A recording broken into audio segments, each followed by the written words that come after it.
Assalamualaikum warahmatullahi wabarakatuh. Semangat pagi anak-anak, selamat bertemu dengan pembelajaran pendidikan agama Islam dan budi pekerti kelas 10. Tema kita kali ini adalah Mujahadatun Nafsi, bersumber dari Quran Surah Al-Anfal ayat 72. Pada tema kali ini, ada beberapa subtema yang akan kita bahas bersama-sama.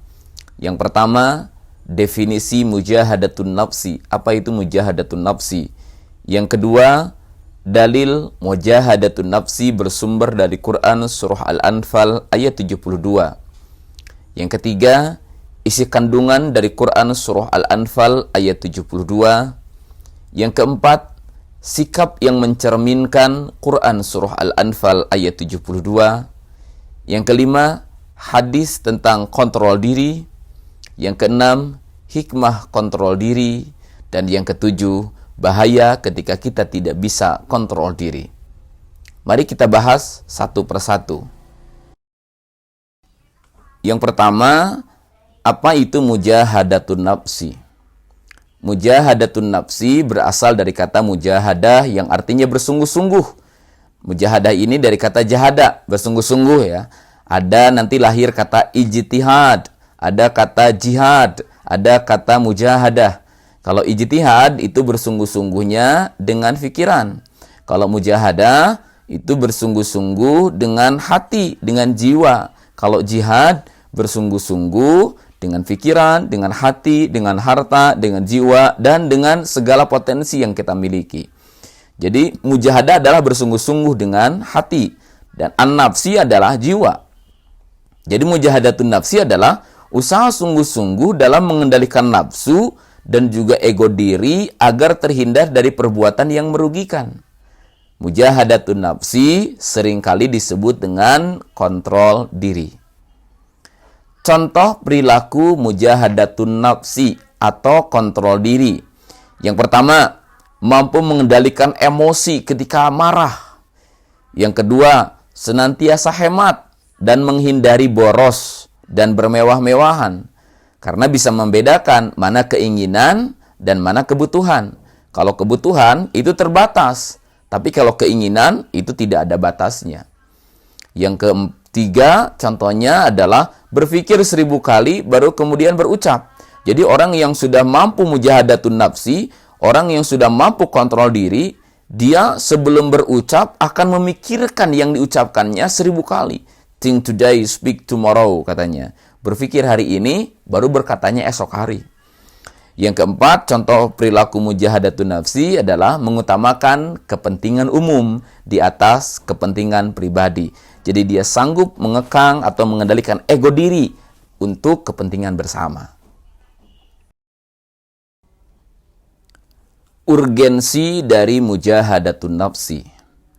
Mengapa mujahadatun nafsi atau kontrol diri itu penting dalam kehidupan kita? Yang pertama, kontrol diri itu berperan penting dalam interaksi sosial. Kita akan sanggup membangun hubungan harmonis dalam interaksi sosial kita kalau kita sudah sanggup mengendalikan ego diri. Yang kedua, kontrol diri juga berperan dalam menunjukkan siapa diri kita, self-value, nilai diri kita.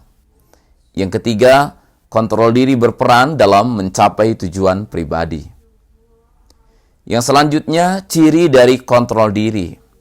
Orang itu sudah sanggup mengontrol diri, mengendalikan dirinya. Di antara cirinya adalah yang pertama, ada kemampuan mengontrol perilaku yang ditandai dengan kemampuan menghadapi situasi yang tidak diinginkan.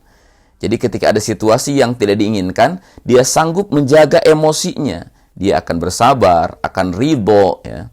Kemudian yang kedua, ada kemampuan menunda kepuasan dengan mengatur perilaku. Yang ketiga, ada kemampuan mengatur keputusan. Jadi tidak asal mengambil keputusan, ia akan sangat hati-hati sekali dalam mengambil keputusan. Yang keempat, ada kemampuan untuk menafsirkan peristiwa dengan pikiran jernih, dengan melakukan penilaian terhadap suatu keadaan. Jadi tidak langsung mengambil kesimpulan. Ketika melihat sesuatu, dia akan tafsirkan dengan pikiran jernih, dengan diteliti dulu, dengan ditilai dulu suatu keadaannya. Sehingga dia sangat hati-hati sekali. Islam mengajarkan agar kita memiliki kemampuan mujahadatun nafsi atau kontrol diri. Di antara sumber yang menunjukkan hal tersebut adalah di Quran surah Al-Anfal ayat 72. Mari kita sama-sama baca Quran surah Al-Anfal ayat 72. A'udzu billahi minasy syaithanir rajim. Bismillahirrahmanirrahim. Innalladzina amanu wa hajaru wa jahadu bi amwalihim wa anfusihim fi sabilillah وجاهدوا بأموالهم وأنفسهم في سبيل الله والذين آووا ونصروا أولئك بعضهم أولياء بعض والذين آمنوا ولم يهاجروا ما لكم من ولايتهم من شيء حتى يهاجروا وإن استنصروكم في الدين فعليكم النصر إلا على قوم بينكم وبينهم ميثاق والله بما تعملون بصير. Arti dari Quran surah Al-Anfal ayat 72. Sesungguhnya orang-orang yang beriman dan berhijrah serta berjihad dengan harta dan jiwanya pada jalan Allah, yang dimaksud adalah kaum muhajirin, dan orang-orang yang memberikan tempat kediaman dan memberi pertolongan, yang dimaksud adalah kaum Ansor. Jadi kaum muhajirin dan kaum Ansor itu, mereka itu satu sama lain saling melindungi.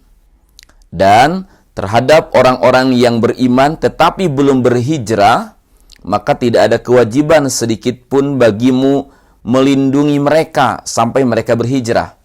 Tetapi jika mereka meminta pertolongan kepadamu dalam urusan pembelaan agama, maka kamu wajib memberikan pertolongan, kecuali terhadap kaum yang telah terikat perjanjian antara kamu dengan mereka. Dan Allah Maha melihat apa yang kamu kerjakan. Asbabun Nuzul Quran Surah Al-Anfal ayat 72. Menurut Ibnu Munzir, ayat ini turun sebagai jawaban dari pertanyaan kaum muslim. Bagaimana kalau kami memberi dan menerima harta waris dari saudara kami yang musyrik? Ayat ini diturunkan sebagai penjelasan bahwa antara kaum mukmin dan kafir tidak saling mewarisi harta. Jadi kita boleh mewariskan harta kalau sesama kita satu agama, satu keyakinan, sesama orang iman. Kemudian riwayat lain yang disampaikan oleh Ibnu Sa'ad menyebutkan bahwa Rasulullah SAW telah mempersaudarakan Zubair bin Awam dengan Ka'ab bin Malik. Jadi dulu ketika orang muhajirin itu hijrah dan diterima oleh orang Ansor di Madinah, mereka satu sama lain saling menolong.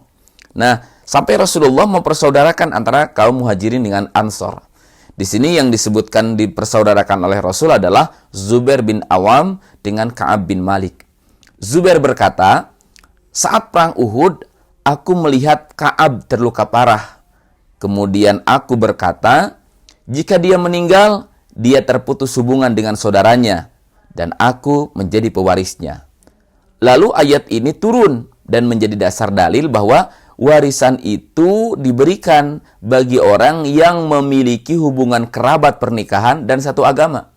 Jadi boleh seseorang saling mewarisi kalau tadi satu agama, satu akidah, satu keimanan sesama mukmin ya, dan yang kedua harus ada kerabat pernikahan. Baik, kita lanjut isi kandungan dari Quran surah Al-Anfal ayat 72.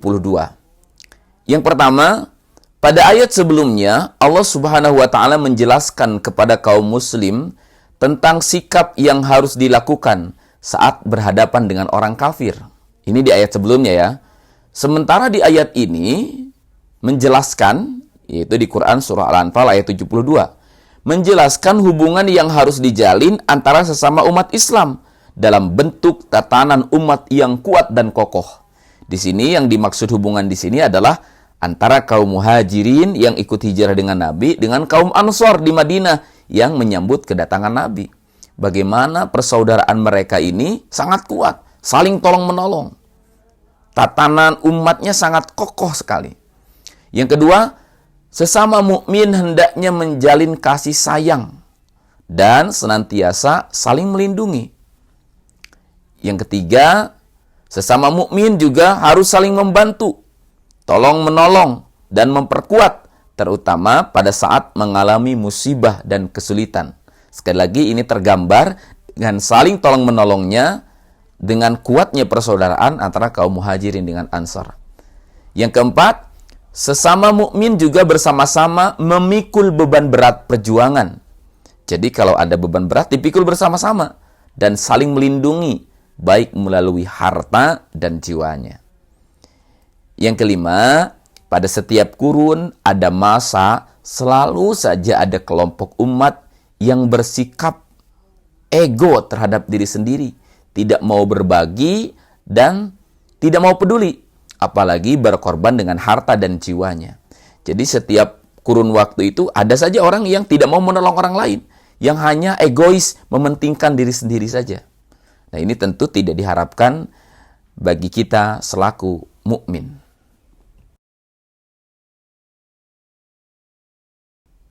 Setelah kita memahami Quran surah Al-Anfal ayat 72 dan isi kandungannya, kita sama-sama bisa menerapkan perilaku yang mulia sebagai cerminan dari ayat tersebut.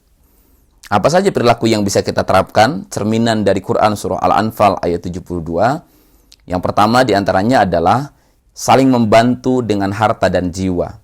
Tadi dalam surah Al-Anfal ayat 72 dijelaskan bagaimana orang muhajirin dengan orang ansor sama-sama saling membantu dengan harta mereka dan dengan jiwa mereka. Dalam bahasa Qur'annya, wajahadu, mereka berjihad, bi amwalihim, dengan harta mereka, wa anfusihim, dan berjihad dengan jiwa. Artinya berjihad dengan jiwa, legowo, mengutamakan kepentingan orang lain, mengutamakan kepentingan bersama daripada kepentingan pribadi. Yang kedua, sungguh-sungguh berjihad dengan harta dan jiwa. Yang ketiga, berpikir sebelum bertindak. Ini diantara perilaku yang mencerminkan ayat yang bisa kita terapkan. Yang keempat, peduli dengan saudara seiman. Yang kelima, tidak mementingkan diri sendiri, tidak egois. Dan yang keenam, menerapkan perilaku 4T 1I. Apa 4T 1I? Yang pertama, ta'aruf. Di antara kita harus saling mengenal. Mengenal karakter, mengenal kemampuan, mengenal kebiasaan. Nanti kalau sudah mengenal, akan lahir tafahum, saling memahami. Karena sudah kenal karakternya, kita bisa paham. Kemudian yang ketiga, ada ta'awun. Kalau sudah memahami, ada keinginan ta'awun. Apa ta'awun? Saling tolong-menolong. Bahkan nanti ada takaful. Takaful adalah saling menanggung beban bersama. Jadi kalau ada kesulitan, ditanggung bersama. Bahkan yang lebih hebat adalah isar. Apa isar? Mendahulukan orang lain daripada diri mereka sendiri. Dan inilah yang dilakukan oleh orang-orang Ansor, orang-orang penolong yang menyambut hijrahnya Nabi dan para sahabat ke Madinah. Orang-orang Ansor digambarkan dalam Al-Quran, wa yu'thiruna ala anfusihim. Ya. Mereka itu lebih mementingkan saudaranya kaum muhajirin daripada diri mereka, walaupun diri mereka dalam keadaan sulit. Hadis tentang kontrol diri atau mengendalikan diri. An Abi Hurairah radhiyallahu anhu, dari Abu Hurairah radhiyallahu anhu, anna Rasulullah sallallahu alaihi wasallam qala, sesungguhnya Rasulullah sallallahu alaihi wasallam bersabda, laisa syadid bisur'ah. Orang yang kuat itu bukanlah orang yang bisa menang saat bertarung atau berkulat. Innamasyadid alladzi yamliku nafsahu 'indal ghadab. Adapun orang yang kuat itu adalah orang yang mampu mengendalikan nafsunya ketika dia marah. Jadi yang kuat itu bukan yang mampu menang dalam bertarung, tapi yang sanggup mengendalikan nafsunya, emosinya ketika dia mau marah. Di antara hikmah kontrol diri, ketika kita sudah mampu mengontrol diri kita, mengendalikan ego kita atau emosi kita, maka yang pertama, kita akan memperoleh kebahagiaan lahir dan batin. Yang kedua, hati kita akan semakin bersih dan tenang, terhindar dari penyesalan. Karena setiap ucapannya, setiap tindakannya akan dilakukan dengan sangat hati-hati. Yang ketiga, orang yang kontrol diri akan diridhoi Allah dan disayangi sesama manusia. Yang keempat, orang yang kontrol diri akan selalu berusaha berbuat baik, karena akan dipertanggungjawabkan di hadapan Allah Subhanahu wa Ta'ala. Dan yang kelima, orang yang kontrol diri tidak cepat bereaksi terhadap berbagai permasalahan yang timbul. Dia akan lebih cermat, lebih bijaksana dalam mengambil setiap keputusan. Yang keenam, orang yang kontrol diri mengurangi rasa gerisah, cemas, iri, dan tidak puas yang dapat terjadi pada semua tingkatan. Apa sih bahayanya kalau kita tidak sanggup mengontrol diri, tidak bisa mujahadatun nafsi, tidak bisa mengendalikan emosi kita? Dampak negatif dari seseorang yang tidak sanggup mengontrol diri adalah, yang pertama, akan adanya terjadinya perkelahian di kelas. Ini kalau terjadi di sekolah ya, tidak bisa kontrol diri, terjadi perkelahian di kelas. Kemudian yang kedua, ada penyesalan di akhir. Ya, karena setiap ucapannya, setiap tindakannya hanya keluar dari emosinya saja. Yang ketiga, tidak peduli terhadap sesama. Apalagi mau menolong, nggak ada. Karena dia sudah tidak peduli dengan yang lainnya, hanya mementingkan diri sendiri saja. Yang keempat, gaya hidupnya boros, karena tidak bisa mengendalikan nafsunya. Yang kelima, gaya hidupnya tidak terarah. Kemudian yang keenam, dijauhi teman. Tidak punya teman bahkan sama sekali. Bahkan masih banyak lagi bahaya tidak terkontrolnya diri. Misalnya, emosinya menjadi tidak teratur, kepalanya sering stres dan pusing, selalu melakukan hal-hal yang Allah larang, hubungan dengan orang lain jadi tidak baik, kehidupannya menjadi tidak benar. Itu akibat dari tidak kontrol diri. Maka, sahabat-sahabat, mulai dari sekarang, mari kita sama-sama kontrol diri kita, mujahadatun nafsi, bersungguh-sungguh mengendalikan nafsu kita, mengendalikan emosi kita. Karena banyak manfaat yang bisa kita dapatkan dari mujahadatun nafsi. Terakhir, sebagai penutup, ada satu nasihat berharga yang ingin saya sampaikan. Jadilah seperti pohon lebat di pinggir jalan. Saat orang melempar batu, ia balas lempar dengan buah. Tidak seharusnya kejelekan dibalas dengan kejelekan, batu dibalas dengan batu. Tapi setiap kejelekan, mari contoh Rasulullah, dibalas dengan akhlak yang mulia. Semoga apa yang dibahas pada kesempatan kali ini ada manfaatnya untuk kita semuanya. Terima kasih. Sampai jumpa di pertemuan yang akan datang. Wallahul muwaffiq ila qomil thoriq. Wassalamualaikum warahmatullahi wabarakatuh.